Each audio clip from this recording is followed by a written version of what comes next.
Hi, this is Sean Darrington, Senior Director of Product Management here at Exoblox.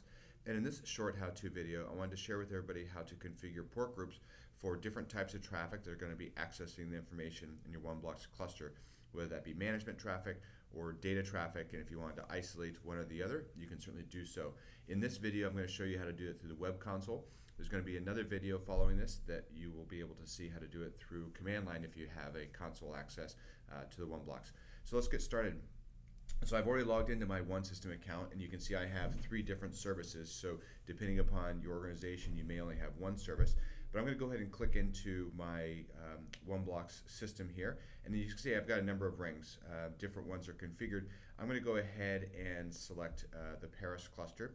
Now this is one of the things that we've introduced relatively recently, where when you navigate to the OneBlox view, you see the drives as well as the rear view.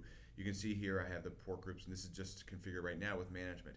If I click on the IP address, that'll actually open up the web console directly. So I'm going to go ahead and log in here. The default is admin config, and after you log in, you're going to be prompted to change that password. I've already logged in, so obviously I didn't get prompted for that. So this is the main overview here, and you can see the default is to have a single bond 0 for all network port groups. This is going to be for all 1 gig as well as 10 gig ports on your OneBlox.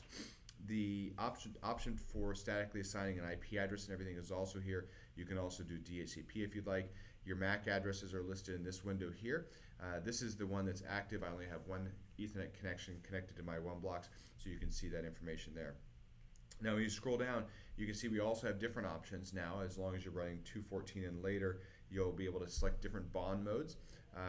The default is ALB, so if you have just a couple connections to the same switch, that's one option. You can also do an active backup if you want to use redundant switches for availability, or if you have a single switch that supports LACP, or if you have stackable switches and you want to set up link aggregation groups, you can do that by selecting this. Additionally, you can choose jumbo frames or standard, and this is all part of the same bond 0. So here I have one port group. All traffic is going to be using that same network. Now I can select different port groups. I can have a management network, which is going to be the 2 1 gig cards. I'm going to switch here to the view within OneSystem. The 2 1 gig cards are over here on the right hand side.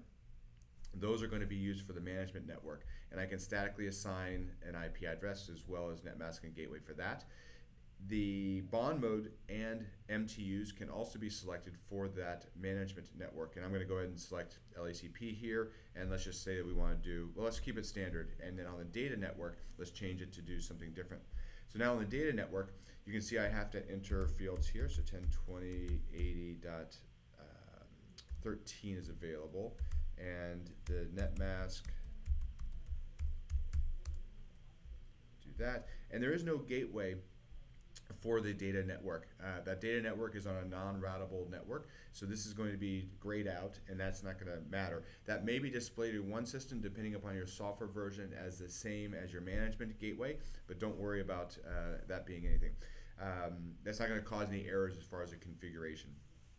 If you have a DNS server, you can do that, and let's do LACP and jumbo as I said, and you can leave NTP if you'd like, or if, depending on the network, if you don't need it, that's fine.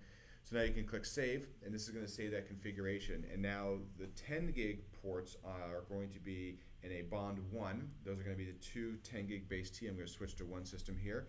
These are the two 10 gig base T. If I ordered the SAP Plus option, there would be another card shown here on the rear OneBlox.